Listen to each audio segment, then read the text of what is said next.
संदीप कुमार और आप देख रहे हैं मेरा YouTube channel study with Sandeep sir. मैं संदीप गुरु हूँ और lecturer in history Haryana government. मेरा जो एक्सपीरियंस है पढ़ाने का वो टोटल 17 ईयर्स का एक्सपीरियंस है और 8 साल तक मैंने केंद्रीय विद्यालय संगठन में काम किया है एज ए पीजीटी हिस्ट्री। ये मेरी क्वालिफिकेशंस हैं।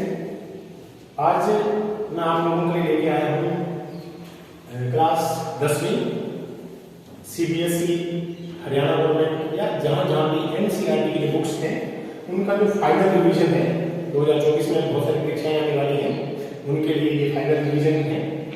ये इस रिवीजन का पहला पार्ट है। इसमें जितने भी पार्ट्स होंगे मैं लेकर के आऊँगा। तो इसमें हम जो क्वेश्चंस हैं जो बार बार एग्जाम्स में पूछे जाते हैं उनको हम यहाँ पर डिस्कस करेंगे। तो अगर आप चाहें तो अपना टेस्ट बिल्कुल दे सकते हैं, मैंने क्वेश्चन ऑलरेडी लिख रखे हैं, तो आप इनका जो उत्तर है वो पोज करके वीडियो को लिख सकते हैं। तो बाद में आप चेक कर सकते हैं कि आपका उत्तर कैसा था और हो सके तो आप बाद में मुझे बताइएगा कि आपका जो टेस्ट था वो कैसा था। तो आइए हम शुरू करते हैं। पहला क्वेश्चन बहुत ही कॉमन सा क्वेश्चन है, हड़प्पा की खोज किसने की? तो ये बड़े कॉमन सा क्वेश्चन है। हड़प्पा की खोज सभी जानते हैं कि बार पूछा जाता है। हड़प्पा की खोज करने वाले व्यक्ति का नाम था दयाराम साहनी और हड़प्पा की खोज हुई थी 1921 में। कई बार इस क्वेश्चन को ऐसे भी पूछा जाता है कि सिंधु घाटी सभ्यता का सबसे पहला खोजा गया स्थल कौन सा है? वो आपका कौन सा है? हड़प्पा ही है। सबसे पहले दयाराम साहनी ने 1921 में सिंधु घाटी सभ्यता का जो पहला स्थल है हड़प्पा की खोज की और किसी के नाम पर इस सभ्यता का नाम हड़प्पा सभ्यता ने। दूसरा क्वेश्चन है वेद का अर्थ क्या है? तो वेद जो है वो संस्कृत की विद धातु से बना है और विद का अर्थ होता है जानना या ज्ञान। तो जो वेद का अर्थ है विद धातु से बना है, ज्ञान इसका अर्थ होता है। और कई बार ऐसे भी पूछा जाता है कि सबसे पुराना वेद कौन सा है? तो ये आप जानते होंगे सबसे पुराना वेद है हमारा ऋग्वेद। कुल जो वेद है वो कितने हैं? 4 वेद हैं और सबसे पहले जो वेद लिखा गया वो ऋग्वेद है। अगला क्वेश्चन है हमारा इस्लाम के संस्थापक कौन थे? इस्लाम धर्म के संस्थापक कौन थे? तो कई बार इस तरह के क्वेश्चन जो कॉम्पिटिटिव एग्जाम्स हैं वहां भी पूछे जाते हैं। तो इस्लाम धर्म के संस्थापक थे हजरत मोहम्मद। इन्होंने इस्लाम की स्थापना की थी। अगला क्वेश्चन है बड़ा इंपॉर्टेंट क्वेश्चन है नालंदा विश्वविद्यालय के बारे में। नालंदा प्राचीन भारत का एक अति महत्वपूर्ण और विश्व प्रसिद्ध विश्वविद्यालय था। तो ये कई बार ये भी पूछ लेते हैं कि कहाँ पर है? तो ये बिहार में है और एक विदेशी आक्रांता आए, उनके साथ आया था बख्तियार खिलजी और बख्तियार खिलजी ने क्या किया था? बख्तियार खिलजी बंगाल की तरफ जा रहा था अपने बंगाल अभियान में लक्ष्मण सेन को पराजित करने के लिए। तो रास्ते में बिहार पड़ता है और बिहार में जो नालंदा विश्वविद्यालय था उसको बख्तियार खिलजी ने आग लगा दी थी। तो बहुत ही हमारा जो ज्ञान है वो आग जल करके नष्ट हो गया। अगला क्वेश्चन है हमारा, ये भी बड़ा कॉमन सा क्वेश्चन है और कई बार पूछा जाता है सिंधु सभ्यता या हड़प्पा सभ्यता या इसको सरस्वती सिंधु सभ्यता के नाम से भी हम जानते हैं, इसकी विशेषताएं क्या है? तो ये विशेष जो सभ्यता है बहुत सारे अपने यूनिक फीचर्स के लिए फेमस है। तो इसकी जो विशेषता है एक तो है नगर योजना। इसके जितने भी नगर थे वो एक योजना के अनुसार बनाए गए थे। उसमें अगर आपको बड़े क्वेश्चन में लिखना हो तो एक इसके जितने भी नगर हैं 2 भागों में बटे हुए थे, पश्चिमी भाग और पूर्वी भाग। जो पश्चिमी भाग था वो थोड़ा ऊंचाई पर होता था और वो दुर्ग कहलाता था और जो पूर्वी भाग था उसको निचला शहर बोलते थे। और निचला शहर था ये आवासीय इलाका था। आम जो लोग हैं, शिल्पकार हैं, मजदूर हैं, किसान हैं, व्यापारी हैं, वो वर्ग यहाँ रहा करते थे। जो पश्चिमी भाग था जो दुर्ग था वहाँ पर सार्वजनिक भवन हुआ करते थे, प्रशासनिक जो इलाका था प्रशासनिक भवन हुआ करते थे। इसके अलावा इसकी दूसरी विशेषता की बात करें तो यहाँ की एक और बड़ी महत्वपूर्ण विशेषता जो थी वो ये है कि यहाँ की जो जल निकास प्रणाली थी,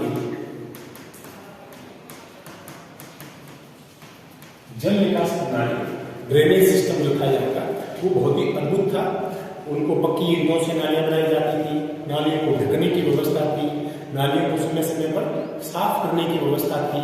तो ये इनकी दो बड़ी महत्वपूर्ण विशेषताएं हैं। इसके बाद अगला क्वेश्चन है मिस्र के शासक जो थे उनको क्या कहा जाता था? तो जो मिस्र के शासक थे उनको कहा जाता था फराओ। मिस्र के शासक जो थे वो फराओ कहलाते थे। इसके बाद अगला क्वेश्चन है, ये भी बहुत बार पूछा जाता है, एक बहुत ही फेमस मंत्र है गायत्री मंत्र, वो कहाँ से लिया गया है?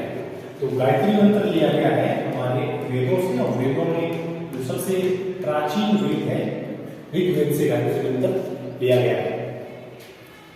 अगला क्वेश्चन है, ये पॉलिटिकल साइंस से है कि श्रीलंका को आजादी कब मिली, श्रीलंका कब आजाद हुआ?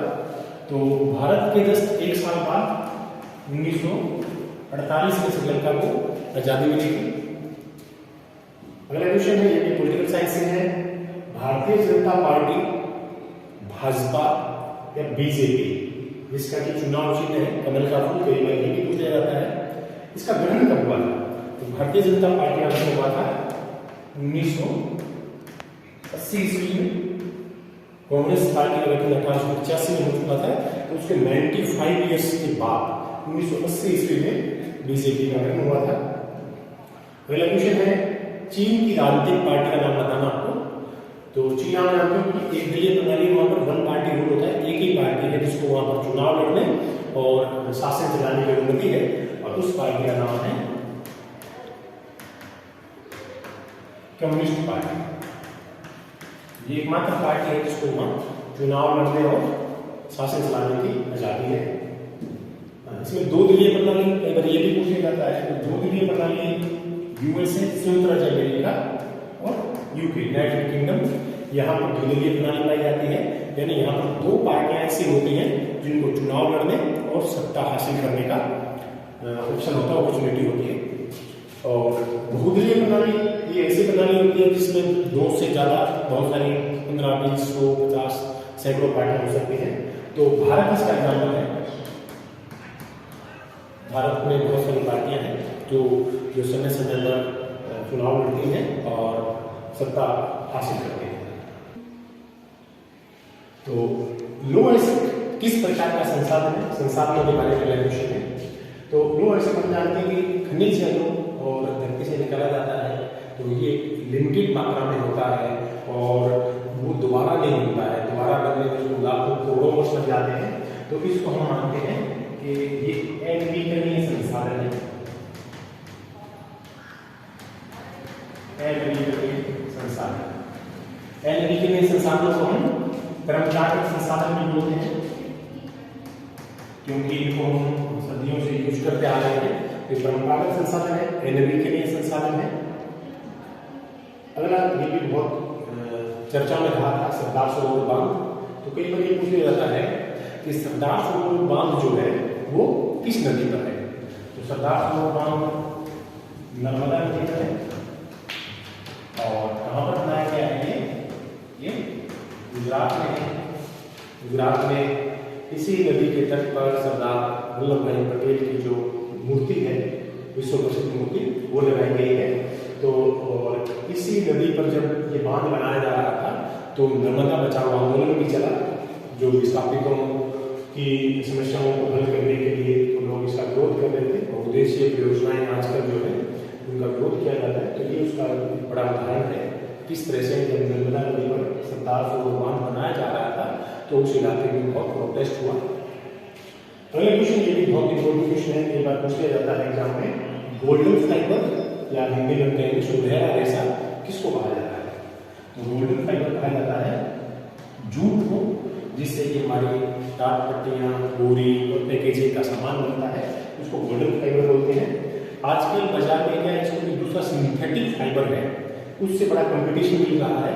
इसकी वजह से इसकी जो मार्केट है वो डाउन हो रही है। तो सरकार इसको प्रमोट करने के लिए प्रयास भी कर रही है, क्योंकि इसकी खास बात ये है कि ये डिग्रेडेबल होता है और पर्यावरण को कोई हानि नहीं पहुंचाता है। दूसरी तरफ जो सिंथेटिक फाइबर होता है, प्लास्टिक का जो पैकेजिंग मटेरियल होता है, वो हमारे इन्वायरमेंट के लिए बहुत ही नुकसानदेह होता है। इसीलिए सरकार चाहती है कि लोग जूट की थैलियों का इस्तेमाल करें। इसके बाद ये क्वेश्चन भी बहुत इंपॉर्टेंट है, बहुत बार एग्जाम में पूछा गया है। कपास उगाने के लिए सबसे बढ़िया मिट्टी कौन सी होती है, आदर्श मिट्टी कौन सी होती है?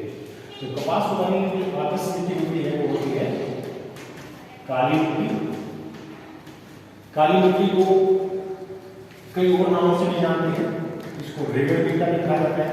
तो कई बार ऐसा भी किया जाता है कि भाई काली मिट्टी का दूसरा नाम क्या है? तो काली मिट्टी का दूसरा नाम है रेगड़ मिट्टी, या कई बार इसको, क्योंकि कपास इस मिट्टी में अच्छी होती है, इसको काली कपास मृदा भी कहा जाता है। और ये जो मिट्टी है भारत का जो दक्कन ट्रेल है, दक्कन का जो इलाका है, इसमें आ जाता है हमारा कुछ इलाके हैं उसमें गुजरात के, और मध्य प्रदेश के कुछ इलाके हैं, और महाराष्ट्र का कुछ इलाके हैं। तो इन राज्यों में ये मुख्यतः पाई जाती है। छत्तीसगढ़ में इसका थोड़ा सा विस्तार है। और क्योंकि कपास उगाने के लिए आदर्श मिट्टी इन राज्यों में, इसलिए आप देखेंगे कि जो भारत की सबसे ज्यादा सूती कपड़े की मिलें हैं वो यही केंद्रित है, क्योंकि ज्यादातर उद्योग ऐसा होता है कि जहाँ कच्चा माल उपलब्ध होता है वहीं उसके लिए जो फैक्ट्रियां हैं, जो इंडस्ट्री है वो लगती है। अगला क्वेश्चन है हमारा, पहला पृथ्वी सम्मेलन कब हुआ? तो पहला पृथ्वी सम्मेलन हुआ था 1992 में। जगह थी ये रियो डी जेनेरो, और ये कहाँ पर है रियो डी जेनेरो? ये ब्राजील में। और इसका जो उद्देश्य था वो था सतत पोषणीय विकास। धारणीयता के मुद्दे पर, सतत पोषणीय विकास के मुद्दे पर ये सम्मेलन हुआ। दुनिया भर के 100 से ज्यादा देशों ने अपने प्रतिनिधि वहां पर भेजे और वहां पर मंथन किया गया कि कैसे हम अपने पर्यावरण को बचा सकते हैं और विकास को धारणीय बना सकते हैं। अगला क्वेश्चन है हमारा, उपभोक्ता संरक्षण अधिनियम, कंज्यूमर प्रोटेक्शन एक्ट, उपरा जिसको बोलते हैं, ये कब लागू हुआ? तो उपभोक्ताओं की सुरक्षा के लिए भारत सरकार द्वारा एक कानून बनाया गया 1986 में, 1986 में। तो इसको उपभोक्ता संरक्षण अधिनियम के नाम से जानते हैं। इसमें क्या किया गया कि बाजार में तरह तरह के नियम बना दिए गए, कायदे कानून बना दिए गए, जिससे कि उपभोक्ताओं को बाजार में शोषण से बचाया जा सके। और ये हमारा आज की वीडियो का इस पहले पार्ट का लास्ट क्वेश्चन है। WTO फुल फॉर्म में पूछी जाती है, वर्ल्ड ट्रेड ऑर्गेनाइजेशन, विश्व व्यापार संगठन। इसकी स्थापना कब हुई? इसकी स्थापना हुई 1995 में, और अब तक इसके 164 देश जो है वो इसके सदस्य हैं। कई बार ये पूछा जाता है कि भाई इसका काम क्या है? तो इसका काम क्या है? विश्व व्यापार में वृद्धि करना, विश्व व्यापार को बढ़ावा देना, ये इसका काम है। और विकसित देशों की पहल पर ये बनाया गया। तो ये हमारे 17 क्वेश्चंस थे। ऐसी ही वीडियोस का दूसरा पार्ट, तीसरा पार्ट हम इसके बाद में लेकर के आएंगे। अगर आपको मेरा चैनल पसंद आया हो तो आप उसको लाइक करें, सब्सक्राइब करें। मेरा चैनल है स्टडी विद संदीप सर। सुनने के लिए बहुत बहुत धन्यवाद।